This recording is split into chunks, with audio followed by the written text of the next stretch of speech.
Well, welcome back. In this segment, we're going to be studying the distribution known as the chi-square distribution.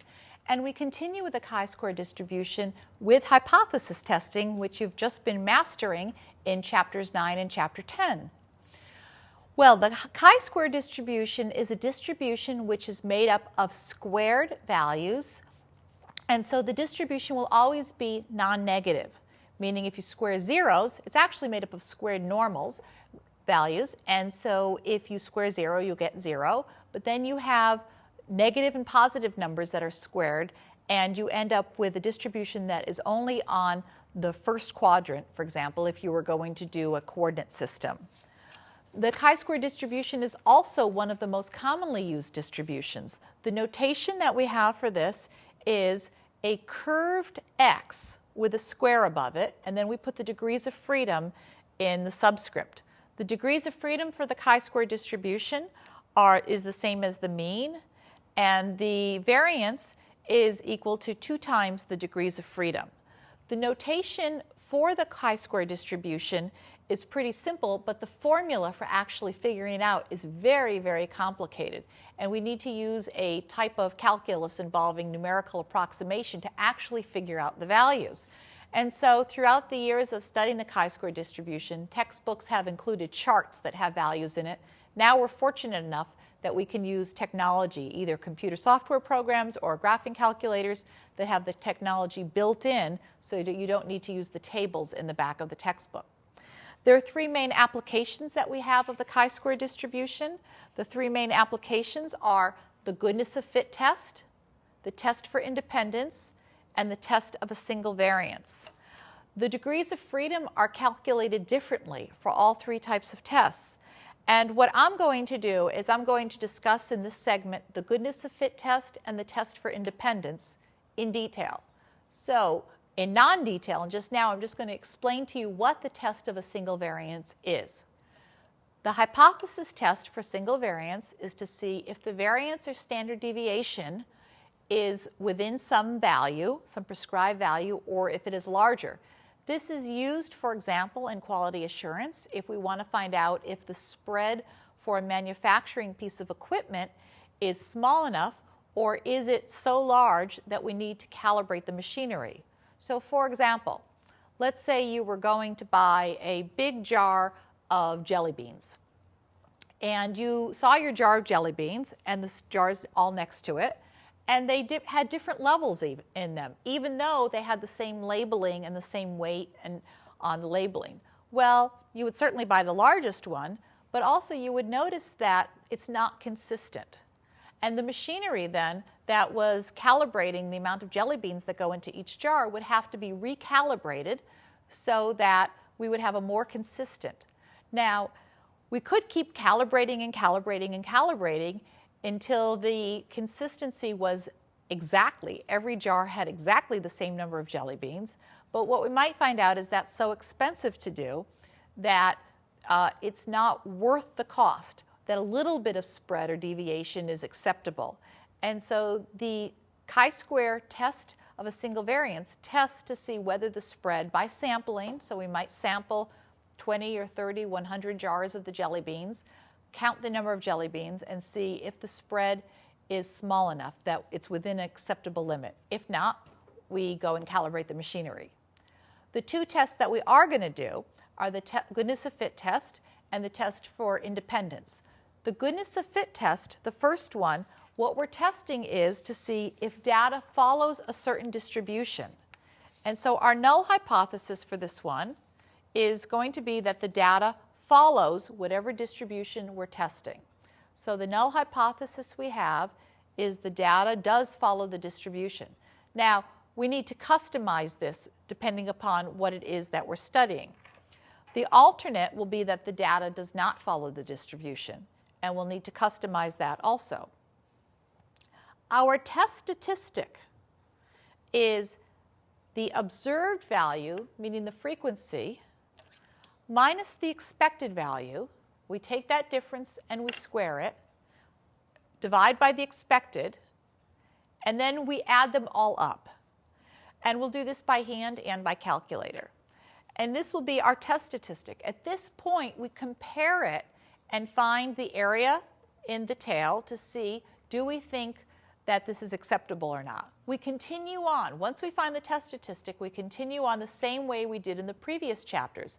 If the p-value is less than alpha, we reject the null hypothesis. If the p-value is greater than alpha, we do not reject the null hypothesis. So it's the same concept. All that's different is how to calculate the test statistic. Let's look at this case right here. I have a die right up here. Here's the die. And what I'm going to be interested in is this die fair? Do we have a fair die or not? By seeing if the die is fair, I want to see, does this follow the uniform distribution for the discrete case? I should add that part.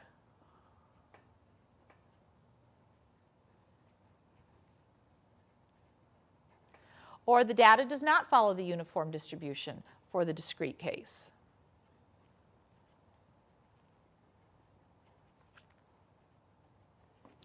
So what I did was I rolled this die 30 times. I rolled the die 30 times, and what I expected is if the die were fair, I would expect to get about 5 1s, 5 2s, 5 3s, 5 4s, 5 5s, 5 6s, if this were a fair die. If it's not a fair die, then I would expect a lot of variation. Well, I did roll the die, and I recorded what I got. And this is what I have right here. The face that showed up, a 1, showed up 7 times. A 2 showed up 4, 3, 5, and so on. I expected 5 of each. For the test for goodness of fit, the degrees of freedom equals the number of cells that the data could fall into minus 1. So in this case, we have 6 cells that the data could fall into. It could fall into 1, 2, 3, 4, 5, 6. So the degrees of freedom are equal to 6 minus 1, or 5. Now we need to calculate the test statistic. And so we'll do this by doing, the observed was 7. We expected 5. We square that difference, divide by 5, and let's see, 7 minus 5 is 2. 2 squared is 4, so we get 4/5. Now we go on to the next one. 4 minus 5 is 1 squared, divided by 5, and we get 1/5. 5 minus 5 is 0. 3 minus 5 is 2. 2 squared is 4, and we have 4/5 again. Notice that 7 is just as far off as 3. We expected 5, so we're 2 and 2 here. And this time we had 7 minus 5 is 2, which is positive. Here we had 3 minus 5, which was negative 2. And then when we square it, we get chi-square. We still have a positive right here, 0 and 1/5. We get our test statistic by adding these up.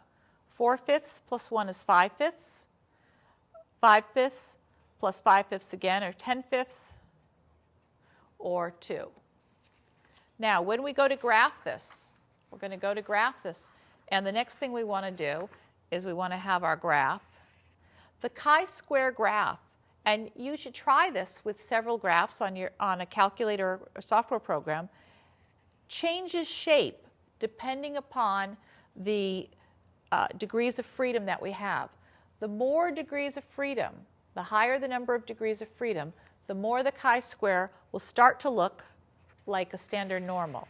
So you can put right here, as n increases, the shape of the chi-square starts to look more like the shape of the normal. But notice that it will still be skewed. Notice that it will still have a heavier tail on the right side, and so it will still be skewed to the right. There's more, so it will go on, and it will still come down, but it will always be a little bit skewed to the right. Okay, now when we go to graph this, the degrees of freedom is just past the peak. This is where the average is. The lowest value is 0. And we have a right-tailed test. Our test statistic is 2. Well, here's 0, here's 5. So I'm not sure where 2 is, maybe right around here. And we're going to shade in the right-tailed. Now, the reason it's only a right-tailed test is if all of these happen to be 5s, 5 minus 5 is 0, 5 minus 5 is 0, and so on, we would have a test statistic of 0. So what that would tell us if we had a test statistic of 0 was that our observed was a perfect fit for the expected. Well, if we got a perfect fit, we're not going to reject that it's a good fit. We would certainly not reject it at that point. When we reject whether it's a good fit is when we're not sure because the data is so far off. Okay, so let's go and graph this now, or at least do the calculations. We're going to go into our distributions, and we see down here we have the chi-square, these two. Number 6, the PDF, gives you the point on the curve. We don't want that. The CDF gives us the cumulative area. So we have 7. We're going to go from 2 up to infinity. And we have 5 degrees of freedom. So the notation is lower limit, upper limit, degrees of freedom, similar to with the student t. And we have 0.8491. 0.8491. That's our p-value. So our p-value is 0.8491. So just like before, we're going to make the decision, do not reject the null hypothesis. The reason how we make that decision is we say that the p-value is greater than alpha. Do not reject the null hypothesis. And we conclude that indeed the die does follow the uniform distribution. Well, we're going to do one more. I have a loaded die, and I'm going to do this again with that one. I'm going to start out, and I'm going to have my observed here and my expected. And I rolled the die another 30 times. And again, I expected 5s. But this time I used my loaded die. And when I did this, I had 9. Well, I should put down the 1, 2, 3, 4, 5, 6. I had 9 ones. I had 12 2s when I did this. I had 7 3s. I had 0 4s, 0 5s, and 2 6s when I did this time. So this was my other die that I used. And now I want to do the same thing. I want to see, is the die fair? So the null hypothesis is the die is fair. The die does follow a uniform distribution. The alternate will be that the die does not follow the uniform distribution. So now we're going to enter the data into the calculator. I'm going to do this with just the calculator part right here. And we'll go into L1. I'll show you how to do this just with L1. We'll go into L1. And in L1, we're going to first clear out the old stuff. And I'm going to enter now my observed. 9, 12, 7, 0, 0, 2. Now I'm going to enter the expected in L2. And the expected in this case was all 5s. And now we have the data in here. We'll exit from here, and we're going to set up, we're going to write a little program. And the program will go L1 minus L2, observed minus expected squared. Observed minus expected squared divided by expected. So we have observed minus expected, that quantity squared, divided by expected. We're going to store that in L3. Now how we press the store button is right over here. It says STO with an arrow, that means store. Put that in, L3. Now L3 will have all those numbers that we're going to add up. And we're going to add them up in our list. We go over to math. I went into second list and over to math. And number 5 says sum. And I'm going to sum up L3. And this tells me that my test statistic this time is 25.6. So on a graph for this one, I would have my graph still at the 0 and the 5, but now I have to mark off 25.6. 0, 5, 10, 15, 20, 25. I'm way over here. I bet you can figure out that the p-value is going to be pretty close to 0 from doing this. But if we were to figure it out directly, we would find that the p-value, we're going to go from 5. We have 25.6 with 5 degrees of freedom, and we have a p-value of 0.0001.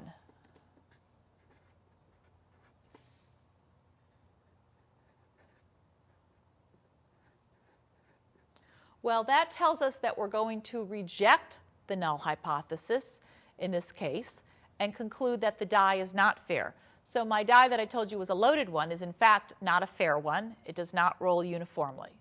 That's it for the goodness of fit test. The next test that we're going to do is the test for independence.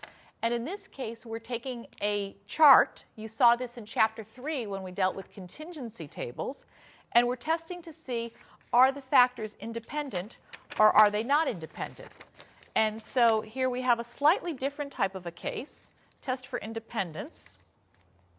We're testing to see the factors are independent versus the factors are not independent.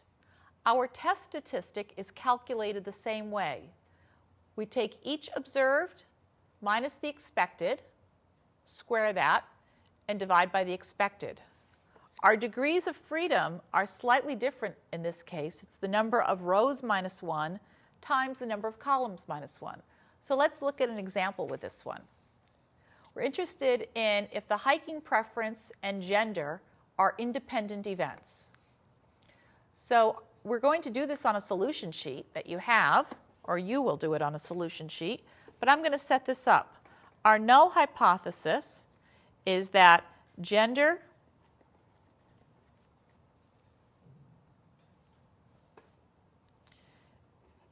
and preference are independent events.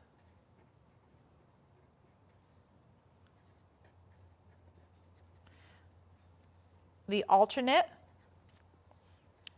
gender, and preference are not independent events. Well, now what we need to do is we need to go back and find out what we expected. This is the frequency. 100 people were surveyed, and 100 people were surveyed, and out of the females, there were 18 females who said, there were 18 people who said, I'm female and I prefer the coast. There were 16 people who said, I'm female and I prefer the lakes. Well, if we add up all the females, there were 45 that were surveyed and 55 that were male. And if we add down, we have 34, 41, and 25 right over here. Now, if you recall from Chapter 3 from probability, if the factors are independent, so if A and B are independent events, then the probability of A and B equals the probability of A times the probability of B. So if A and B are independent events, then the probability of A and B equals the probability of A times the probability in B. And in fact, it goes the other way around too. If the probability of A and B equals the product of the individual probabilities, then they are independent events. So what we need to figure out is how many we expected on this chart to be female and coast, how many we expected to be female and lakes, and so on. And so we're going to try to figure this out. This is our observed. We observed 18. What we expected if they were independent is that x out of the total would be equal to x out of 45 times x out of 34. And then we solve for x, and we'll have that the expected is equal to 15.3. So if they were independent, we would expect this 18 to be a 15.3. And we could do the same for each one of these. Now, once we get the 15.3, we go back into the formula and do the observed, which is 18, minus the expected, 15.3. Find that difference, square it, divide by the expected, and then add them all up. Add up all 6 of them. All right, let's do this on the calculator. I'm not even going to do it by hand. We're going to go in, and we're going to enter this into a matrix. And so we'll enter into the matrix button is right over here, matrix. So we're going to enter this into our matrix. And I'm going to put it in A. I will edit A. And I have old information in here. I have 2 rows for this times 3 columns. And we'll enter 18, 16, 11, 16, 25, 14. All I'm doing is entering the values that were right here. And now we can exit from here, and when we go back into stat and over to tests, we have a chi-square test for independence. We'll arrow down, and you see it's the very bottom one, or near the very bottom, letter C. And so we're going to do this chi-square test for independence. And this asks us, where is our observed? Well, I'm going to put the observed in A, matrix A. Where is the expected? I'm going to put this actually in B. So I'm going to go into second matrix. And I'm going to arrow down and just put the name. Now B is here. And I can either calculate or draw this. I think I'll draw this time. And we'll see that we have a chi-square test. We have very few degrees of freedom. We have our p-value is a large area that's shaded in. Our p-value is 0.48. Our test statistic is 1.4679. And actually, the graph really does go up and down. But because the degrees of freedom are so few, it's hard for us to see. It's actually climbing up along the axis here. If I were to do this again and go over and arrow down, and this time do the calculate, you'll see that we get our test statistic, our p-value, and our degrees of freedom are 2 in this case. Well, now that we know what the p-value is, 0.48, we need to decide, do we reject or do we not reject the null hypothesis? So now we've seen that our p-value is 0.48, and we make the decision, do we reject or not reject the null hypothesis? So in this case, with a p-value of 0.48, we decide, no, we're not going to reject the null hypothesis, and we would make the decision that our factors are indeed independent. Well, that pretty much wraps up what we're doing for this section. In this section, we had 3 different applications of the chi-square distribution. The first was the goodness of fit test. We did an example of that. We're seeing, does the data fit what we expect it to fit? The next is the independence, to see if factors are independent or if there's a relationship between them. And the last case, the test of a single variance, is testing to see, is the data following within a certain spread, or is it more spread out than we want it to be?